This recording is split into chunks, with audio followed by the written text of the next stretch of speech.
आखिर किसे मिल गई नौसेना के अफसरों को बचाने की जिम्मेदारी? आखिर पीएम मोदी ने किस पर डाल दी ये बड़ी जिम्मेदारी? आखिर कौन है वो पीएम मोदी के हनुमान? ये तमाम सवाल आज इसलिए क्योंकि कतर में 8 भारतीय पूर्व नौसैनिकों को फांसी की सजा सुनाए जाने के बाद अब सभी की नजरें भारत के अगले कदम पर टिकी हुई थी।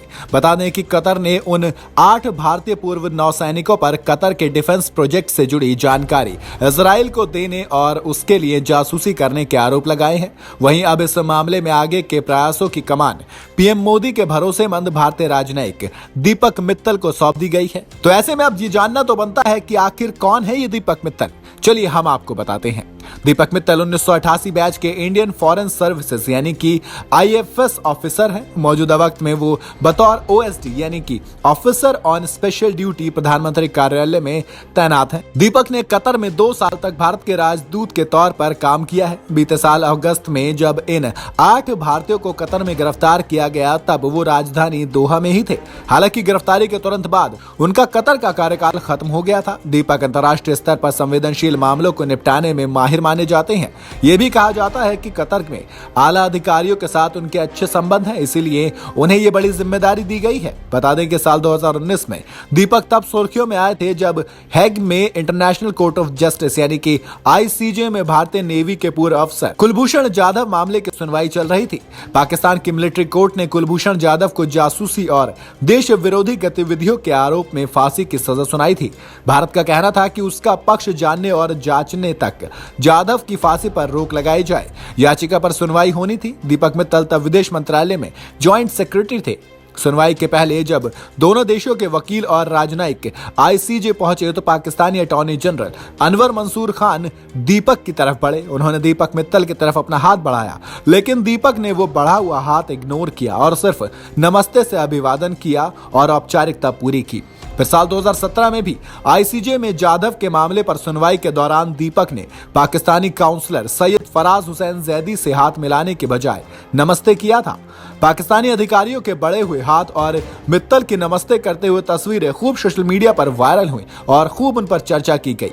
फिर आता है अप्रैल 2020। दीपक मित्तल को अब कतर में भारत का राजदूत बनाकर भेजा गया। अगले साल 2021 में कतर में ही राजदूत के पद पर रहते हुए दीपक ने तालिबान के बड़े नेता शेर मोहम्मद अब्बास स्थानिक कज़ई के साथ बैठक की। अफगानिस्तान पर तालिबान कब्जे के बाद ये पहली बार था जब भारत ने तालिबान से औपचारिक राजनयिक बातचीत की थी और अब फिर एक बार कतर से बात करने का जिम्मा दीपक मित्तल को सौंपा गया है। तो ये तो हो गई दीपक मित्तल की बात। चलिए अब हम आपको बता देते हैं कि कतर मामले को लेकर दीपक मित्तल की क्या रणनीति है। पूर्व नेवी अफसर की रिहाई के लिए दीपक मित्तल अब कतर के नेतृत्व से बातचीत करेंगे। मीडिया रिपोर्ट्स की माने तो दीपक मित्तल के कतर अधिकारियों के साथ काफी अच्छे संबंध है, जिसका इस्तेमाल वो नेवी के पूर्व अफसरों को बचाने के लिए कर सकते हैं। जानकारी के मुताबिक दीपक मित्तल की रणनीति 2 तरफा है। पहली रणनीति कतर की ऊपरी अदालत में अपील करने के लिए कानूनी सहायता मिलना और दूसरी रणनीति माफी के लिए कतर के अमीर शेख तमीम बिन हमद अल थानी से संपर्क करना। बता दें कि कतर में लोकतंत्र नहीं है बल्कि राजशाही है और कतर के शाह के पास किसी भी दोषी को माफ करने या सजा को कम करने की ताकत है। इसलिए दीपक मित्तल की दूसरी रणनीति यही होने वाली है। कतर के शाह अपनी इस शक्ति का इस्तेमाल हर साल 18 दिसंबर को कतर के राष्ट्रीय दिवस पर कैदियों को रिहा करने के लिए करते हैं। इसलिए साउथ ब्लॉक को उम्मीद है कि कतर के शाह भारत और कतर के बेहद मजबूत संबंधों को देखते हुए 8 पूर्व नेवी अफसरों की फांसी की सजा को माफ कर देंगे।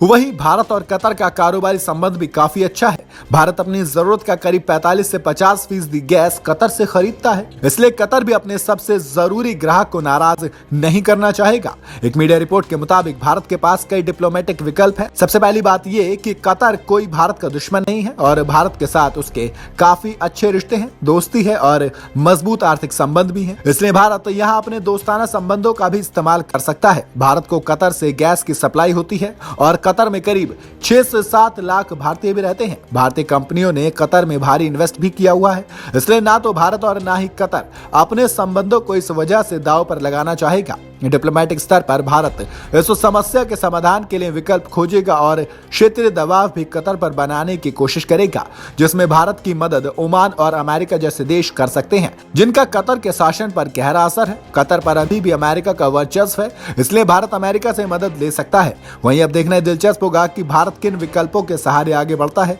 और क्या कतर के अमीर शेख तमीम से पूर्व अधिकारियों को माफी मिलेगी या फिर भारत को ऊपरी अदालत का दरवाजा खटखटाना पड़ेगा।